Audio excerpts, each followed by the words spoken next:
hoy no hay rivalidad, creo que no existe la palabra rivalidad. Todos los amantes del fútbol nos reunimos, no importa el color de la camiseta. Hoy no solo llora el pueblo de Brasil, sino todo el mundo. El fútbol para nosotros es una pasión y no alcanzo a imaginar el dolor que sienten ellos en este momento, así que aquí estamos haciendo presencia. 8:16 de la mañana arranca nuestro tiempo de análisis, nuestro tiempo de tertulia. Hoy nos acompaña Gaspar de Vicente. Gaspar, muy buenos días. Sí, buenos días. Has tenido tú la oportunidad de hablar con personas que conocen muy bien el sector aeronáutico y te han dado, muestran su confusión sobre lo que pasó ayer, ese trágico accidente en un avión de Colombia. ¿Qué te cuentan? ¿Qué te dicen? Noticia muy contradictoria, Sí. pero la noticia oficial que ayer por lo menos lo estaban dando, dice, es que iba con problemas eléctricos, pues efectivamente gravísimo. Pero es que al mismo tiempo viene el comentario y dice, es que iba además corto de combustible. Bueno, el corto de combustible tenía que estar cortísimo de combustible, si ha sido un fallo de combustible al final, ¿no? Pero ya digo que las informaciones que estaban dando ayer eran muy, muy contradictorias. Pero decían que era, como siempre, la coincidencia de varios fallos simultáneos. Veremos a ver, pues las cajas negras se han encontrado inmediatamente y la lectura es inmediata. O sea, sabremos rápidamente, por lo menos, qué es la realidad de lo que ha estado ocurriendo. Rocío Monasterio, ¿qué tal? Muy buenos días. Buenos días a todos. En Cuba, en La Habana, luto oficial. La oposición espera que arranque una nueva etapa. ¿Tú esperas que arranque una nueva etapa? A mí me gustaría que arrancara una nueva etapa, pero Raúl es el gran carnicero. O sea, es el que ejecutaba a los disidentes, es el que era amigo de los Ceausescu, era el que se trae todo el servicio de inteligencia de los soviéticos. Y Raúl es el que está en el poder. Ha muerto Fidel y yo me alegro profundamente, pero no ha acabado el castrismo. No ha acabado el castrismo y ahora ya la sociedad civil, ahora los cubanos pues tienen que hacer un ejercicio de intentar poco a poco ir recuperando su libertad, pero van a tener que ser ellos, ¿no? Carlos Tobías, ¿qué tal? Muy buenos días. Muy buenos días. Y Otegi, que quería ir y al final Estados Unidos no se lo ha permitido, ¿eh? Qué barbaridad, Ay, ¿cómo son qué los pena, Estados Unidos, Un paladín de la democracia y que no le dejen ir. Bueno, la verdad es que a mí me parece que en estas cosas siempre aparecen los figurones que aparecen en estas historias para salir en los periódicos y para ponerse la medallita de liberales o de modernos y ya están retratados. Es que esto es como la actitud de Podemos con Rita Barberá en el Congreso y en el Senado, pues demuestra ya quién eres y te retratas. Ya está. No hay más que decir, es que no merece la pena ningún comentario. Respecto a Cuba, tú, Gaspar, ¿esperas que se inicie una nueva etapa? Yo creo que no. No. Los que están en la mamandurria no la van a soltar y eso van a seguir agarrados a la mamadera. Y hay demasiados intereses, no se va a iniciar bien. Luego ya el sucesor, ya sabemos que estamos en regímenes, los pseudodemocráticos, nos tiene acostumbrado a la izquierda, que son regímenes republicanos hereditarios. Ha heredado el hermano y ahora ya el hijo de Raúl lo están preparando, lo están entrenando la KGB en Rusia. Lo intentarán pues un Corea 2, un Corea 3. Sí, además no pueden dejarlo porque la revancha puede ser tremenda. Es decir, cuando se pidan responsabilidades por todo lo que se ha hecho, esos delitos de lesa humanidad no prescriben. Pues el dictador que está ahí sabe que tiene que prolongar eternamente el tema mientras pueda, porque si no, el día que eso se acabe, pues va a tener muchos problemas. Entonces, al final, a lo mejor van abriendo un poquito la mano, pero yo creo que el castrismo, Fidel Castro, el último gran servicio que hizo a su castrismo fue precisamente dejar hace 10 años el poder y colocar a su hermano, que era lo que pasa es que el hermano tiene también muchos años, entonces hay que empezar a preparar. Claro. Hijo, esa es la solución, ¿no? Pero la idea, desde luego, no es que seamos escépticos, es que no hay nada que permita tener la más mínima esperanza de que ahí va a haber un cambio. No, si además la experiencia, ahí se ve el caso Pinochet, 3.100 muertos, desaparecidos y más 3.100 en total. Es decir, una cifra ridícula frente a los 7.000 oficiales del castrismo, 16.000 según la cuenta de la oposición, sin contar los miles y miles de balseros que han perdido la vida intentando huir de esa Cuba feliz, ¿no? Entonces, efectivamente, ha muerto en la cama, como los grandes dictadores mueren en la cama. Sin embargo, Pinochet, con 3.100 muertos, la mitad de lo que le pueden pedir al señor Carrillo por lo que pasó en Paracuellos de Jarama, pues hay que ver qué años le dieron, ¿eh? O sea, debió estar arrepentido de haber dejado el poder. Claro, Claro, pero es que además los Castro lo que quieren es perpetuarse en el poder, no tienen ningún interés, les llaman patriotas, y no tienen ningún interés de mejorar a su pueblo. Lo que quieren es mantenerlos en la miseria, bajo el yugo que da la dependencia de los Castro para todo, para poder comer al día siguiente, para poder acceder a la sanidad, para poder educarse. La falta de libertad es lo que les garantiza el poder a ellos. Y Raúl Castro, desde el principio, es el que mantuvo la super represión y el super acoso a todo aquel que disentía del castrismo, ¿no? Y hoy en Cuba hay presos políticos, y hoy en Cuba se tortura a los presos políticos. Se tortura a los presos políticos, y además en esto son unos expertos.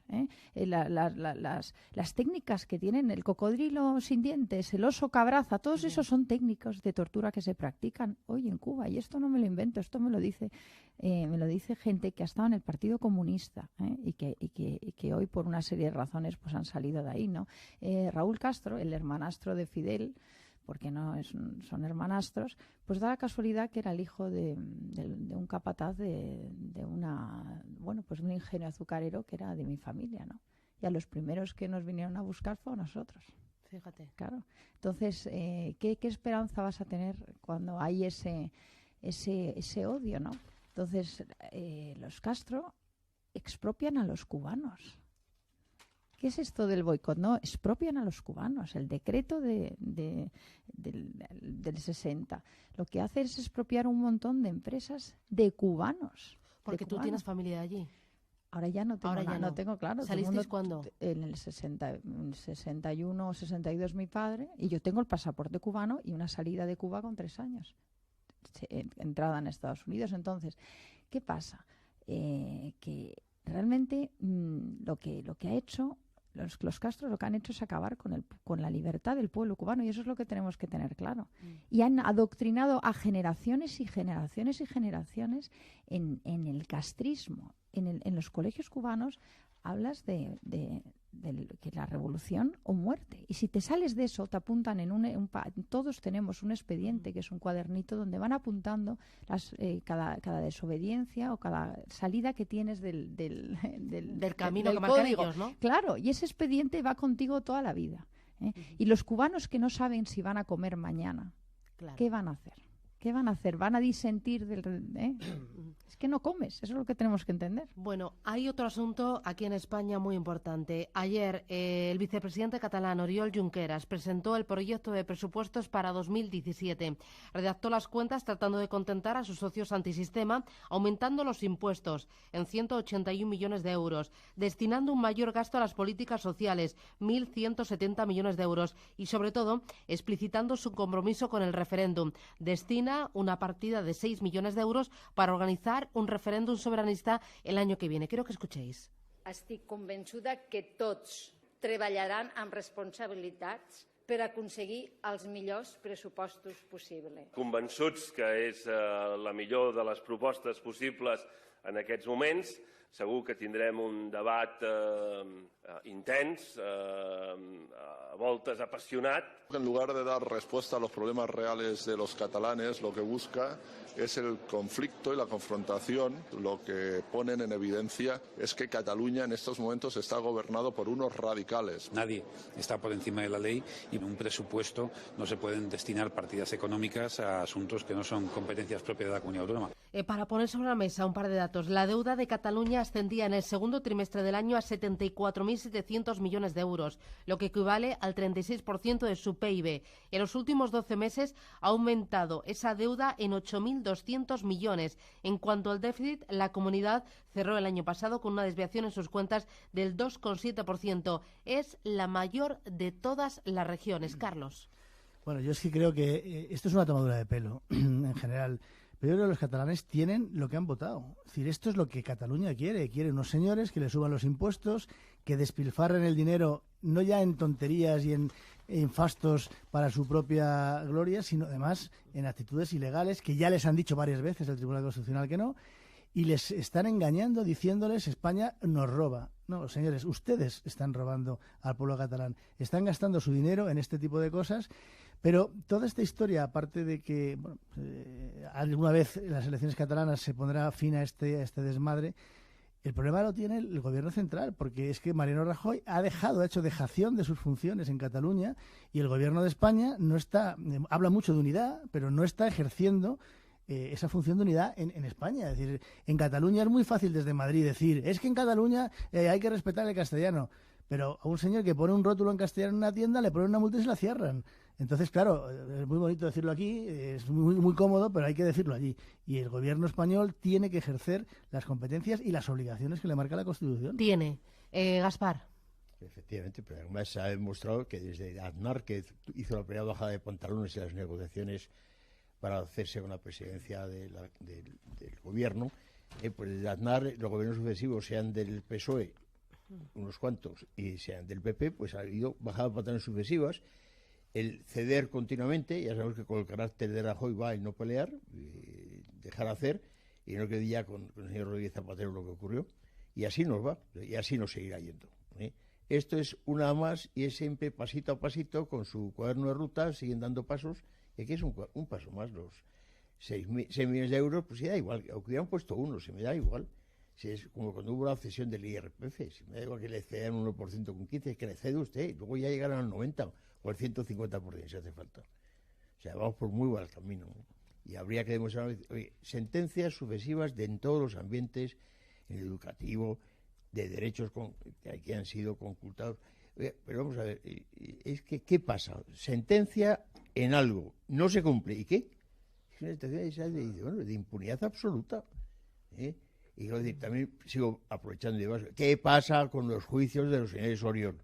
¿Qué para qué? ¿Es que van a esperar a que prescriban, a que se muera el jefe del clan? Porque vamos, es que yo no sé a qué pasó, porque aunque viva más años que Fidel, que ya lo tiene eso fácil, pues me parece que seguirá sin verse ningún juicio.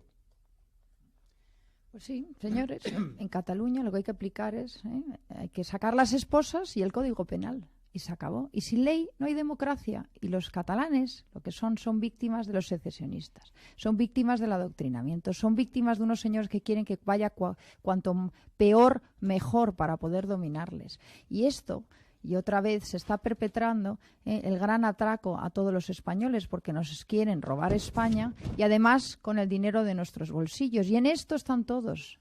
Está el PP, está el PSOE y está el Ciudadanos. Y ya nos están empezando a hacer la campaña de la reforma a la Constitución, que es el gran camino que van a seguir para el pacto político que nos venderán como la solución. ¿La solución para qué? Para debilitar a España y para atracarnos a todos. Ese es el camino que nos proponen. Pero como lo que quieren mantener es la partitocracia, su sistema de partidos, sus financiaciones, el poder, su escaño, su sillita, pensarán lo que les conviene a ellos. A su sistema, a los políticos, no lo que les conviene a los españoles. Nunca nos hablarán de los españoles. 8:29 de la mañana, publicidad hacia la vuelta. Tema importante. Hoy en el diario El País se entrevista a Mario Draghi, el presidente del Banco Central Europeo.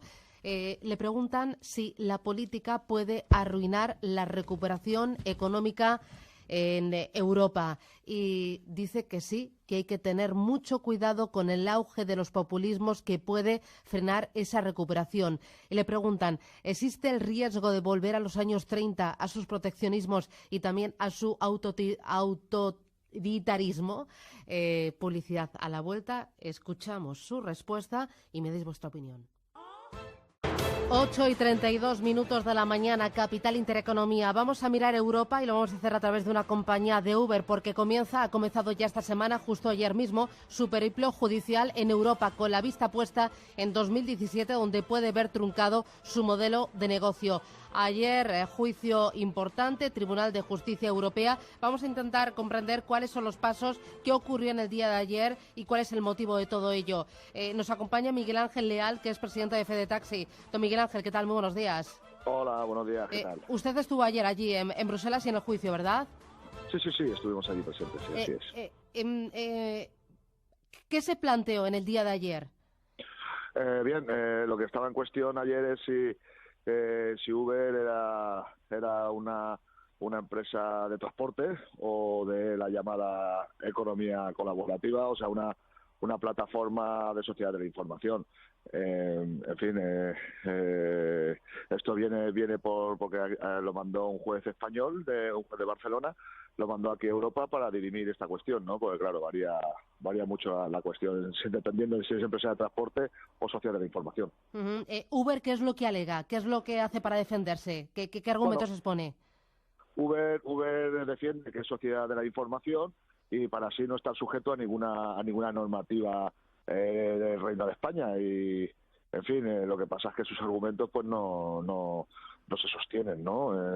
Obviamente es una empresa que realiza transporte, todo el mundo lo sabe que realiza transporte, todo el mundo sabe que no es economía colaborativa y es una empresa pura y dura que va al negocio como es natural, ¿no?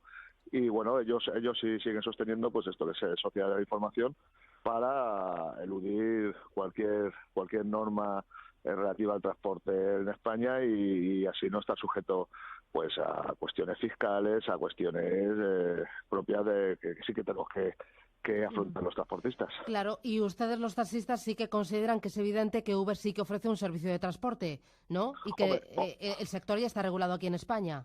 Hombre, obviamente, aquí si Uber es la empresa que conecta, con la que habla el cliente le paga a Uber es el que paga al conductor y es el que factura y entonces para nosotros bueno, para la legislación española es una empresa de transporte pura y dura y tiene que acogerse a la normativa de transporte, en todos los sentidos, también la defensa del consumidor sobre todo, ¿no? Que es por lo que vimos ayer más le preocupa a la justicia europea, lo que más le preocupa es esto, ¿no? Cómo va a poder defenderse un consumidor a la hora de tener un problema, ¿no? Y qué derechos laborales van a tener los trabajadores, que es lo que parece que más preocupaba, y así lo vemos nosotros también. La cuestión laboral es fundamental, y el derecho de los consumidores, que Uber defendía que ellos no tienen que dar ninguna explicación al consumidor, que es sencillamente el conductor el que tendría que afrontar esta cuestión, ¿no? Eso es lo que dicen ellos, que Uber como empresa no tiene que responder ante el cliente. Así es. Para Uber ellos no tienen ninguna responsabilidad y insisto, son ellos los que contratan el servicio. Cuando llama a Uber un consumidor, está poniendo en contacto con la empresa Uber. Sin embargo, Uber se lava las manos y dice que ellos no tienen nada que ver con cualquier responsabilidad ante cualquier problema que pudiera haber con el conductor. Un problema, pues, sencillamente que no llegue el conductor a su destino a recoger al cliente, pues esto Uber no se responsabiliza. Y ya no hablemos de pues una agresión o un robo, estas cosas que están pasando por el mundo, ¿no? Con esta empresa. Ayer fue la primera vista sobre Uber en el Tribunal de Justicia de la Unión Europea. ¿Ustedes con qué sensación salieron? Bien, nosotros salimos con una sensación positiva. Consideramos que al final los jueces estaban muy sensibilizados y las preguntas que hicieron fueron muy directas a la cuestión de la facturación y de la responsabilidad, ¿no? Y, en fin, nuestra sensación en principio es positiva en el sentido de que Uber se le va a decir que es una empresa de transportes y que se acoja a la legislación que hay en España, la regulación que hay en España. Que mañana cambia la regulación, bueno, pues será otra cosa, pero la que hay ahora mismo es la que es y se tienen que acoger a ella, como no puede ser de otra manera. No puede ser que venga una empresa y a España diga que bueno, que se varíen todas las normas a su modelo y no ellos acogerse al modelo español, ¿no? Como hacemos todos, que es respetar las normas de nuestro país. Habla del modelo español. Tengo entendido que la petición española es la primera, pero al parecer no es la última, porque Francia también está empecinada en prohibir Uber. Sí, no en prohibirlo, sino en regularlo. En Francia, ayer el abogado francés, que también defendió que Uber era una empresa de transportes, el abogado francés, en Francia lo que está es también repartiendo las responsabilidades y en este sentido, ¿no? O sea, está diciendo que la mitad de la responsabilidad al menos en cualquier problema en el transporte de la empresa Uber, así como la cuestión de los derechos laborales de la persona que presta servicio para Uber, ¿no? Que tiene que tener sus derechos, tiene que tener unos derechos laborales, como es natural. Y Uber, claro, se niega a todo esto, se niega tanto a los derechos laborales de los conductores y como a la responsabilidad. Para ellos sería un lastre, pues claro, que su empresa no sería productiva, ¿no? Lo consideran una traba a la hora de prestar el servicio, que se le impongan pues algún tipo de obligación. Este es el primer paso de una serie de citas que van a tener ustedes ante el Tribunal de Justicia Europeo. ¿Cuándo habrá sentencia? ¿Cuándo se resolverá todo este asunto? Bien, pues el abogado general pues tiene que emitir un informe que según dijo él estará listo para el día 6 de abril y a partir de ahí pues se espera la sentencia. Nosotros no la esperamos antes del verano, o sea, entendemos que será después del verano esta sentencia. Muy bien. Miguel Ángel Leal, presidente de Fede Taxi, muchísimas gracias y que haya suerte. Un abrazo. Muchísimas gracias a ustedes por su interés. Muchas gracias. Un abrazo. Bueno, tengo que decir que nosotros hemos llamado también a Uber para tener la versión de Uber y nos dijeron que por problemas de agenda que iban a estar volando a estas horas de la mañana hacia España, que iba a ser imposible. Vamos a intentar tener, pues en los próximos días o las próximas horas, la otra versión. ¿A vosotros esto qué os parece? Hombre, a mí me parece que lo que ha dicho este señor del taxi está muy bien, pero se le ha olvidado decir una cosa. Yo creo que los taxistas no están defendiendo los derechos del consumidor, ni los derechos laborales de los empleados de Uber. Los taxistas están defendiendo su cuota de negocio y su blindaje de su actividad de licencia. Entonces, las cosas al consumidor, ¿no? Como claro, es decir, o sea, yo creo que hay que ser sinceros. Este señor ha perdido parte de su credibilidad por no decir la verdad. La verdad es decirme usted, nosotros somos taxistas, nosotros tenemos que cumplir una serie de normas legislativas en España, las cumplimos y exigimos que los demás que se dediquen al sector las somos cumplan. Taxistas hiperregulados, porque claro, es un sector muy regulado. Exacto, perfecto. Pero que no nos vendan la moto de que están defendiendo los derechos del consumidor y los derechos laborales de los empleados de Uber. Están defendiendo su parcela de negocio regulado. Y tienen razón. Y yo tengo entendido que esa excesiva regulación ha sido también propiciada por ellos, que ellos han pedido estar más regulados porque pensaron que así se les protegía de la crisis económica. Pero no pueden venir a un medio público de comunicación, decir unas cosas que Uber no ha dicho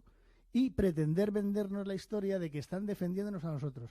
De verdad, los salvapatrias yo pensé que se estaban acabando, pero están proliferando, se conoce de una forma y creo que de verdad las asociaciones de taxistas, que son varias, deberían limitar este tipo de intervenciones porque pierden la legitimidad que tienen en la defensa de su espectro profesional, que es verdad, que tienen derecho a defenderse, pero hombre, que lo defiendan con lealtad y con sinceridad. Gaspar. El argumento que me ha dejado perplejo.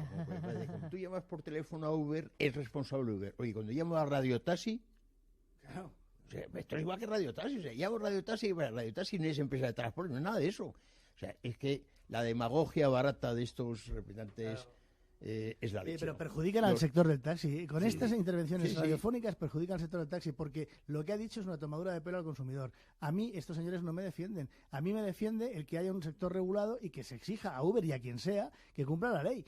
Pero no me digan a mí los representantes de los taxistas que me están defendiendo a mí cuando se están defendiendo ellos. La mejor defensa del consumidor sería la libertad de licencias en los taxis. Exacto. Porque cuando dicen, no, es que es un negocio ruinoso, y usted, pues no sé por qué se pagan tantos millones por las licencias, si fuera tan ruinoso. Y lo segundo, no es cierto, si hay robos, hay atracos y hay muchas más cosas, es en el sector del taxi. Más que en Uber. Yo no conozco casos aquí en Uber, en Madrid, y sí oigo continuamente señores que se quejan de piratilla de turno, taxista, eso sí, pero piratilla, que en todos los sectores, incluso los más honrados, los hay, que la agarra el tío en barajas, y eso se conocen los del propio sector entre sí. ¿Por qué no le meten mano a todos estos sinvergüenzas? Porque la gente opina en este momento que es más seguro coger un Uber que tiene una trayectoria del profesional, el señor que le está haciendo el servicio, y como tengo más miedo a denunciar, desaparece de ahí y no vuelve a funcionar. Eso sí haría falta que lo metieran mano.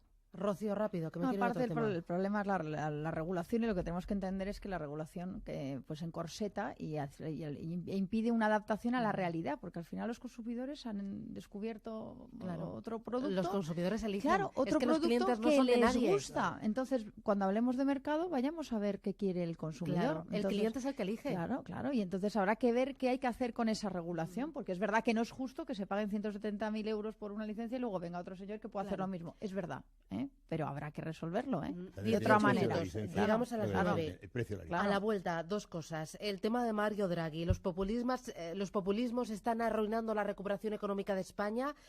Pueden suponer un mayor proteccionismo en el futuro más cercano. Y dos, este viernes, el Consejo de Ministros podría limitar a 1.000 euros los pagos en efectivo. ¿Qué os parece? Publicidad, me lo contáis. En Intereconomía, la tertulia capital. Bueno, a ver, rápido, me interesa. 1.000 euros, pagos en efectivo. El Gobierno va a llevar al Consejo de Ministros limitar esos pagos en efectivo, 1.000 euros, para evitar el fraude fiscal. Rocío, ¿se te están poniendo los pelos? ¿Qué pena que no te vean? Si quisieran evitar el fraude fiscal, harían otras cosas. Lo que quieren es controlarnos a todos. Esto se trata de quitarnos libertad, Claro, ya saben dónde aparcamos, qué pagamos, qué hábitos de consumo tenemos. Y eso además luego se lo venderán a las grandes empresas estas que valoran tanto el Big Data.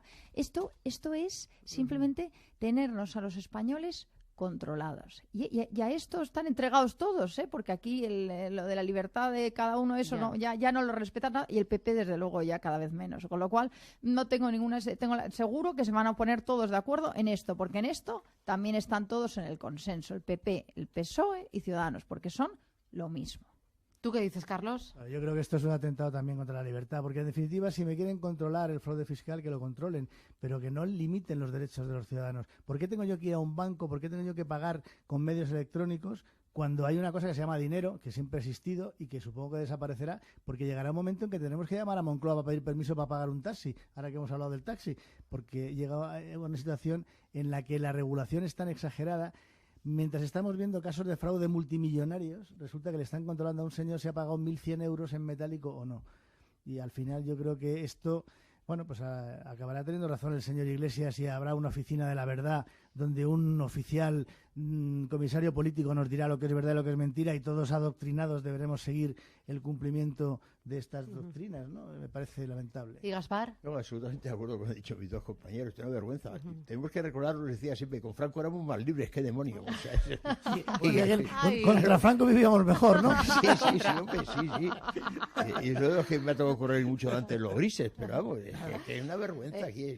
Me interesa también Mario Draghi. Hoy entrevista en el diario El País, dice que la integración europea se ha debilitado por los populismos. Le preguntan también por el referéndum italiano, y dice que no puede comentar acontecimientos políticos, pero lo único que puede hacer es cumplir su mandato para generar confianza y generar estabilidad.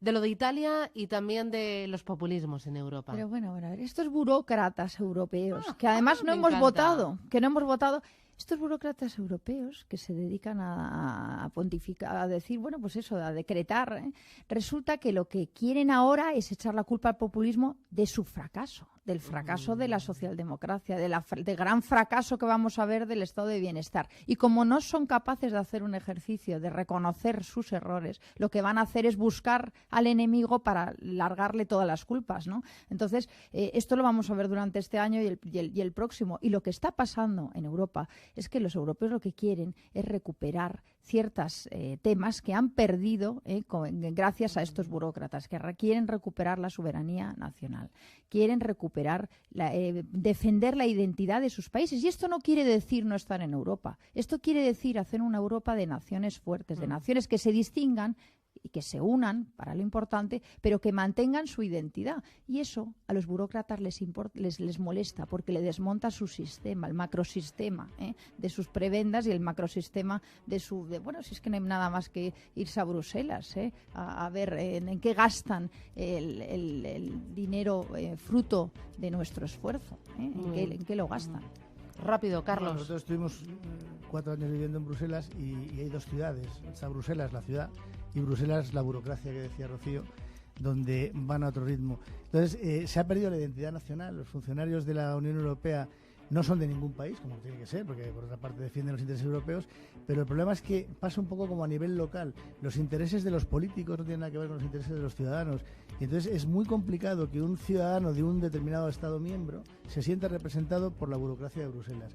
Yo soy europeísta convencido y creo que Bruselas cumple una función importante, pero estos son toques de atención, hay que mirarlo, Y Gaspar, para rematar, vamos. Sí, yo creo que hay totalmente de acuerdo con lo que habéis dicho, pero además una cosa más, lo que no nos sentimos respetados por nuestros políticos, por la clase, ese es el problema, para mí es el problema de base.